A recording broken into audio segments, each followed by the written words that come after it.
All right, question for you. Should you believe the modern media and news? Do they tell the truth? So we're here, me and Zach, at this movie we just saw. It's actually called Truth with Robert Redford. What'd you give it, 1 out of 10? I gave it a 2. That's very generous of you. It wasn't a very good movie, but it kind of pissed me off to watch it. Here's why it pissed me off. I know because I deal with the press. My real question is, who's the investigative journalists that investigate the investigative journalists? Because this movie's the true story of Dan Rather, and was it ABC or CBS? CBS. CBS, he actually resigned for this when they accused President Bush of of basically going AWOL from the Air Force in the 1970s. National Guard. National Guard, thank you. And it turned, this is why Zach's here, to make sure I don't get my facts wrong. But it turned out... That's the only reason I'm here. It's the only reason. It turned out that the documents were forged, but they had gone through this whole big deal trying to prove, create a scandal. And the one interesting point of the book that's relevant is the news used to not be for profit. You used to not be allowed to make a profit on the news. So ABC, CBS, all the networks had to have news at a loss leader. And I wish it went back that way, because if you did that, we all know what Charlie Munger, the billionaire, says: humans respond to incentives. That's also, there's a great economics book by a guy named Mankiw. He's a professor, wrote for Harvard. I think Harvard uses his economic textbooks, and he says you can sum up everything about money, economics in one phrase: humans seek incentives. So the second you make the news incentive based in terms of profit, then they're gonna look for scandals. Look at TMZ. That's not real fucking news.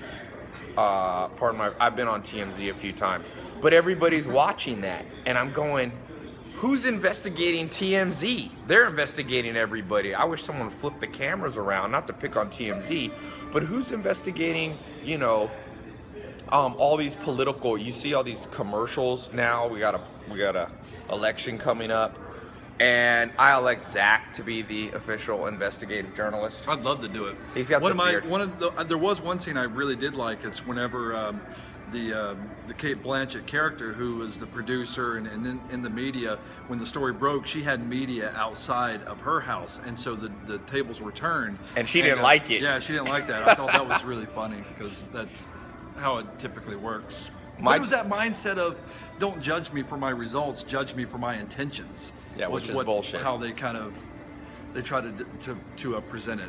As Yeah, such. when I watch the news, I go, there's always another side of the story. Just like we went yesterday, had dinner with the LA Clippers, the starting five, four of them were there. Chris Paul, we won't get into that. There was a point in his career where there was a little scandal, and we asked him point blank, and he explained it. And once you hear both sides of the story, it doesn't sound so scandalous. There's actually a good proverb which says, everybody's side sounds good till you hear the other side. And so now with the media, the news, all these bloggers, they bring up all this bullshit and no one investigates them back. So never believe something until never believe an investigative report unless you see somebody who first gutted and investigated that investigative report. I'm telling you, it changed the whole game. There's so much thing. What? Wasn't it Benjamin Franklin, and correct me if I'm wrong, that said, believe nothing of what you read and only half of what you hear? Yeah, at most. So at the end of the day, some of the stuff you have to use logic. Like in this movie, the story is, did George Bush not try to go to Vietnam? And there's one scene in the movie where they're like, nobody wanted their kids to go to Vietnam. So is there a scandal there? I don't know. But at the end of the day, how I look at it is, there's scandals everywhere. If you stuck a camera up on your life and every moment of your life was recorded, and then it was played back for 7.3 billion people, would you be ashamed of of anything? Hell yeah. Everybody, like Mark Twain says, everybody has a dark side. So we live in this world where everybody wants to find the dark side. That's why I say now, people are like, dude, Ty, do you have any dark side shit? I'm like, you know what? I'm going to purposely do dark-sided stuff so there's no damn scandal. Who was that? Dark-sided. Dark-sided. What's the guy? What's the favorite? Jack Nicholson. You know why Jack Nicholson never had a story? Because he was just like, I do blow, sleep with hookers. You couldn't have his story because he exposed himself first. So I think we should go a lot lighter on exposés and a lot more focus. For example, if you really want to focus something important, why don't they do investigative journalism, for example, on big problems? Like, they always talk about military spending is too high. Well, how about people being fat? That's a huge damn problem. That should be on the cover everywhere. So these investigative, objective journalists, my ass, they're like TMZ reporting on Kanye West and, what Lamar Odom. That's not news, And even ABC, I read the newspaper, half that shit is not important in there. 90% of it. Every once in a while it's important, but most of it's not important. Nobody wants to talk about the real big issues. Soil erosion, that's a big issue that nobody talks about. When's the last time you saw a report talking about soil erosion? No, because also reporters are constrained by how much knowledge they have, and a lot of them don't know that much stuff. They're relying on other people's interpretation, which is like playing telephone. You go telephone 5 times around, nobody's telling the truth. So, and I don't think as a reporter you should be trying to change the world. I think you should report the news. Yes. Who should change the world?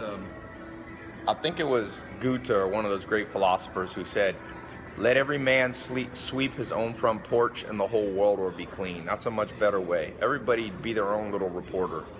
Focus on yourself. Clean your own life out. Then write your scandal shit. The president has scandals, every one of them. Bill Clinton has scandal. Tiger Woods has scandal. Blah, blah, blah. And if you go deeper into everybody else's life, I bet you have one too. So, I love that story in the Bible where Jesus Christ, they tried to trick him, and they were going to throw stones at this woman, and they said, we caught this woman in the very act of committing adultery. And what should we do, teacher? And Jesus Christ said, I'll tell you what we should do. Whoever here doesn't have sin, throw the first stone. And nobody threw the stone. And that's how I think reporting should be. So anyway, that's my 2 cents. What's an example of some news you've read that turned out to be bullshit later? I could tell you a lot of stories, but we've been on here a while. So I think they should call the movie Whose Truth? Yeah, Whose Truth? Or how about Not Truth? This movie should be called Not Truth, or Not a Good Movie.